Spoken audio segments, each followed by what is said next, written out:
নারকেলি কচু দিয়ে রুই মাছের তরকারি কী করে রান্না করলাম সম্পূর্ণ ভিডিওটা আপনাদের সাথে শেয়ার করব, না টেনে চলুন দেখি।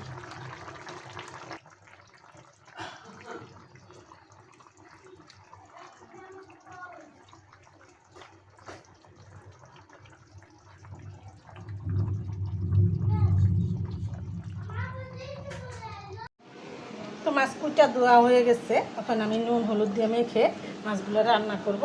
আর কী দিয়ে রান্না করব সেটাও আপনাদের সাথে শেয়ার করব, না টেনে দেখতে থাকুন।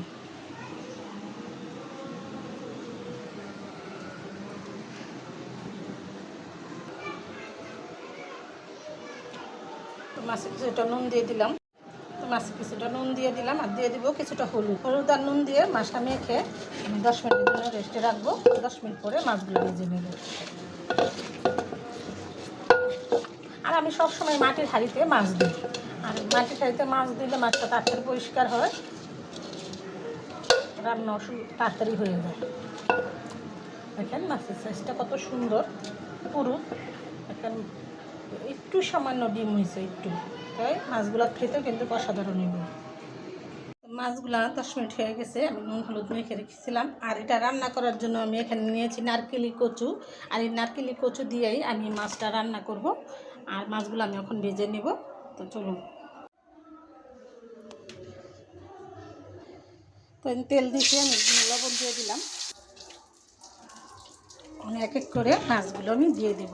তো সময় মাছ কড়াইতে দেওয়ার আগে একটু লবণ দিয়ে তেলটা ভালো করে গরম। রান্না যারা না করে তারা মনে করে সহজ, কিন্তু রান্না যে কত বড় একটা প্যারা, যারা রান্না করে তারা বুঝতে পারবেন না। তো আমি এক এক করে মাছগুলো আমি ভাজিয়ে দিই।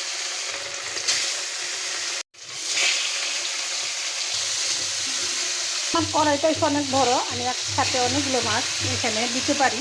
আমি সবসময় এটাই আমার ফ্রাই প্যানের কাজ করে। অনেকে আছে ফ্রাই প্যানে বাজে, ফ্রাই প্যানে রান্না করে, কিন্তু আমার এই কড়াইটার বয়স হয়ে গেছে 30 বছর। আমি সবসময় মাছ রান্না করলে হালকা বাজে দিয়ে রান্না করি। মাছ যত খরখরা করে রান্না করবেন, ভাজবেন, ওটা কিন্তু খাইতে অত বেশি মজা লাগবে না। হালকা বাজা দিয়ে মাছ রান্না করবেন, খেতে অনেক স্বাদ লাগে। কচুটা আমি এখানে ভালো করে কেটে নিচ্ছি, এখন দিয়ে নেব। মাছগুলো আমার এখানে হালকা ভাজা করে হয়ে গেছে, আমি মাছগুলো উঠিয়ে নেব।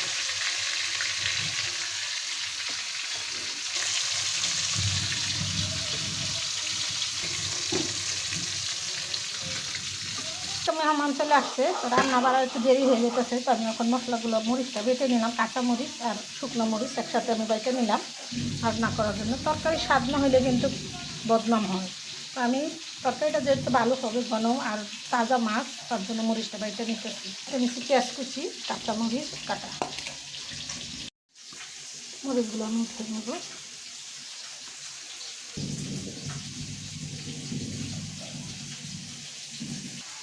মরিচগুলো বাটা হয়ে গেছে, মরিচটা বাটা হয়ে গেল। আমার মাছগুলো এখানে ভাজা হয়ে গেছে, আমি এক এক করে সবগুলো মাছ ভেজে নিলাম। তো কচুগুলোতে আমি একটু নুন হলুদ দিয়ে কচুগুলো একটু ভেজে দিব।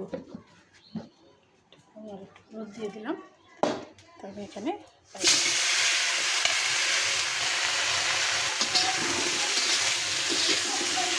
এই রান্নাটা আমার শাশুড়ির হাতের রান্না। আমার শাশুড়ি এরকম করে কচু দিয়ে, ইলিশ মাছ দিয়ে রান্না করে, রুই মাছ দিয়ে রান্না করে।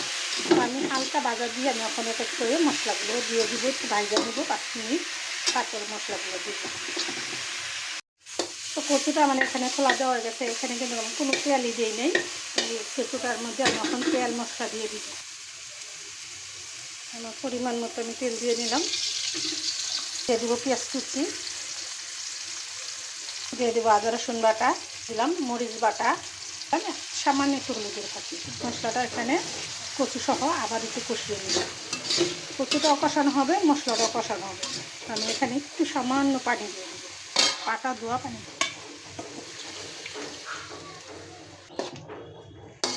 তো এই কচুটা সিদ্ধ হইতে আমার আরও 5 মিনিট সময় লাগবে। কচুটা সিদ্ধ হতে থাক। মশলা দেওয়া কচুটা আমার এখানে কষানো হয়ে গেছে।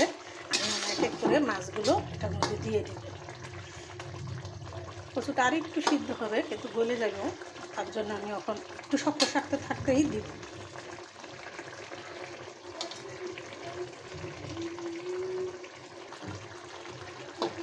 কচু দিয়ে মাছ কীভাবে আমি রান্না করলাম, কী কী মশলা উপকরণ দিলাম, সম্পূর্ণটা আপনাদের সাথে শেয়ার করলাম। ভিডিওটা না টেনে দেখবেন, আর এরকম সুস্বাদু কচু দিয়ে রুই মাছ দিয়ে রান্না করে খেয়ে দেখবেন।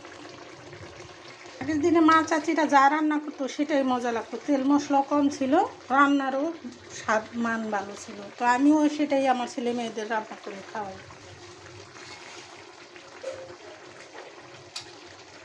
এক কড়াই মাছ রান্না করা হয়ে গেল। আর কী করে রান্না করলাম সম্পূর্ণটাই আপনাদের সাথে শেয়ার করলাম, না টেনে দেখবেন। আর এরকম সুস্বাদু কচু দিয়ে মাছ বোনা একবার হলেও করে খেয়ে দেখবেন। আর নতুন নতুন ভিডিও পেতে সাথেই থাকবেন। সামান্য একটু ঝোল দিয়ে দিলাম, এই ঝোলটা রাখবো না, মাখো মাখো করে রান্না করব। তো এই রান্নাটা আরও 10 মিনিট লাগবে আমার করতে।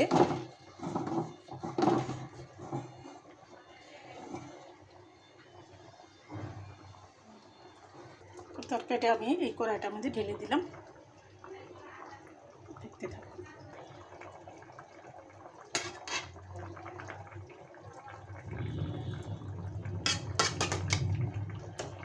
আমি কিন্তু এটাতে জিরা গরম মশলা দিয়ে নিই, আমি শুধু হলুদ মরিচ আদা রসুন বাটা দিয়েই রান্নাটা করলাম। আর কী কী মশলা দিয়ে রান্না করলাম সম্পূর্ণটাই আপনাদের সাথে শেয়ার করলাম। আমার ভিডিওটা না টেনে দেখবেন, আর এরকম সুস্বাদু রান্না করে খাবেন। আর নতুন নতুন ভিডিও পেতে সাথেই থাকবেন। তো ভিডিওটা আর বড় না করে আমি এখানে রেখে দিলাম। আসসালামু আলাইকুম।